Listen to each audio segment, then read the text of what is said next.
any children there? That's a really good question. And our vision and our mandate when we are over there is to work with teachers. But yes, in both countries, I also had an opportunity to work with children. And we visited many schools as I had a chance to teach a classroom one afternoon in South Africa. And that was really fun for me because it was totally serendipitous. It was totally in the moment. Oh, I need to do something, says the teacher to me. I'm going to go get some more training over there with your other teacher. Could you look after my class for an hour and a half? And I said, oh, okay, can I teach them? And he said, okay, sure. I'm a science teacher and I don't teach science, so this was not going to work very well. So do you know what I did? I got out our flip cameras because we had a few of them at that point. I took out a couple of mobile phones that we had, cell phones that had really nice video cameras on them. And I handed them out to the students and I said, okay, I want you to divide into groups and I want you to create a lesson based on a science lesson you just learned. And you've got half an hour.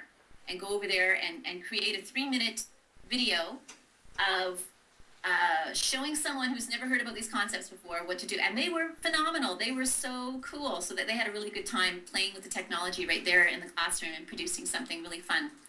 So there was another question though. Children, yes. And when I was in Kenya, there was a 16-year-old girl who sort of adopted me. She came up to me the first day we were at the resource center and indicated to me that she wanted to know more about computers, and I loaned her my camera. Essentially, I gave her my digital camera that I had with me for the trip and had her be my photographer for about 12 days or so. So she followed me around and she took photographs of everything. And she is on my heart often because she was 16 years old. She was finished high school, but she has no prospects whatsoever for college. Both of her parents had died, and she was in fact an orphan adopted by her father's sister and was living with them and being raised by them. And I didn't ask how her parents died, but it was more or less assumed it was HIV/AIDS. And for a 16-year-old girl, I'm not sure what her future was going to be, living in a fishing village that relied upon, that the women relied upon prostitution in order to survive. And so she's on my heart a lot, and I'd like to get back in touch with her and find out how Elizabeth is doing. So I just, I listen to I've heard you before, and I read everything that you do, and I follow all the things that you're doing, and I wonder if you've seen any change, like broad sweeping changes taking place. The other question that I would love for you to answer, it is very difficult for us to understand why anyone would want to go to school, because we all want these vacations and we want, we just want to be done. We're all planning on going to college, but, because we have to. And maybe you can talk a little bit about what this privilege is that we have here that we don't quite understand. So two different things there, but. Yeah, they're both really good questions, really, really good questions. And I'll answer the first one first. And it's, yes, I am seeing some big changes in Africa. South Africa, how do I want to say this the right way here? I basically learned how to really use my cell phone well when I was in Africa, and I've transferred that new skill I have in mobile technology when I returned back here. They are way, way ahead of us in how they use their cell phones. In fact, in Kenya, they have the very first system set up in the world where you can walk into any little shop, and I'm talking about middle of nowhere, little shop, and use your cell phone to pay for whatever you buy there. Wow. Their cell phones are connected to their banking systems. You can exchange money, you can transfer money back and forth to other people just via the cell phone. We have a lot to learn about those kinds of applications and how they're using cell phone technology. I think we're catching up. But they are leapfrogging. There's that term, leapfrogging. They're leapfrogging over us in terms of how technology is being used. And because laptops are becoming so much more, so much cheaper, and so many of them on the market, that is catching up. And there are laptop programs for teachers springing up in both South Africa and Kenya. Yeah, so I saw a big difference in the 1 year between my visits, and I'm sure I'll see even more when I return.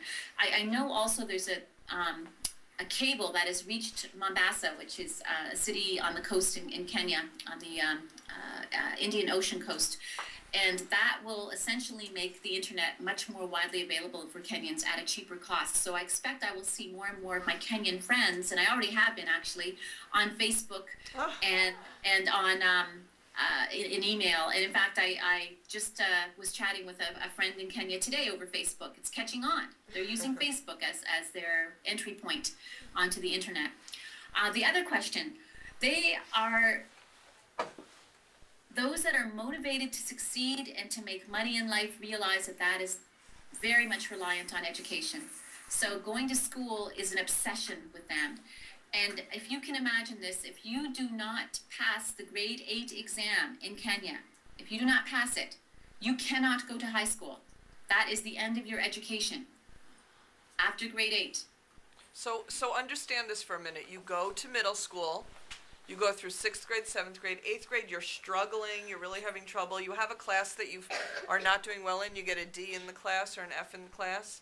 What happens now to you? It's worse than that. It's a standardized test. It's a national standardized test. So okay? One test. Every grade 8 student in the country. So you and take. If they fail that test, they cannot go to high school. So we have national tests here. So you take a test in 8th grade. Those, yeah. Yes. We love and NCLB. let me tell you the other staggering statistic with that. 50% do not go on to high school. 50. Did somebody put that in there? That's a really big statistic. 50% of everyone who takes that test then fails, I guess. That's right, and it's not designed to be that way.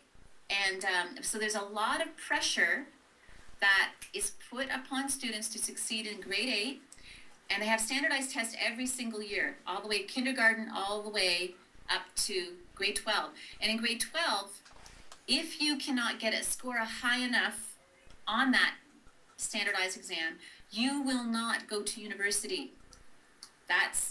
And you can only write that particular test once in your life. Once. The grade 8 test you can repeat, the exam you can repeat it, but the grade 12 exam, it's a one-shot, that's my life deal when you sit down to write that exam. And it doesn't matter if your mother died the day before. Some girls give birth on the day of the exam, and they are made to write that exam on the day that they give birth.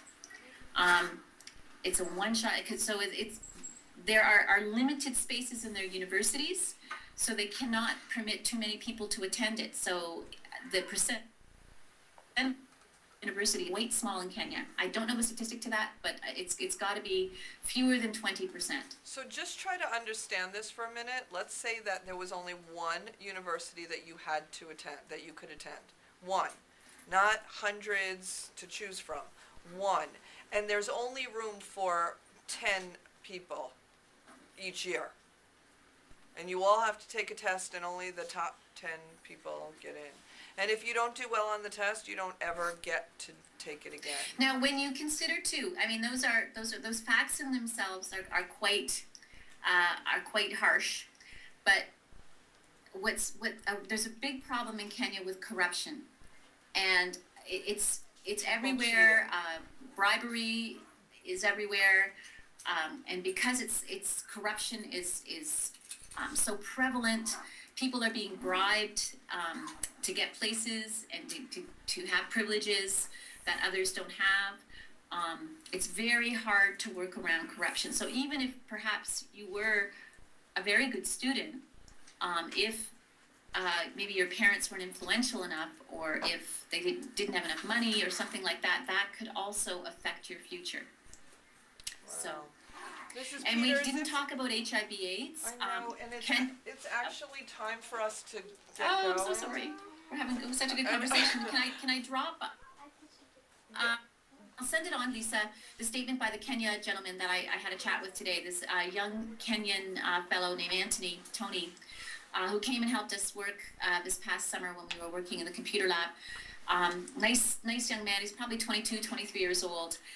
And I'll send you some of the statements he made about the Kenyan education system so that you can understand from his perspective, from a real Kenyan perspective,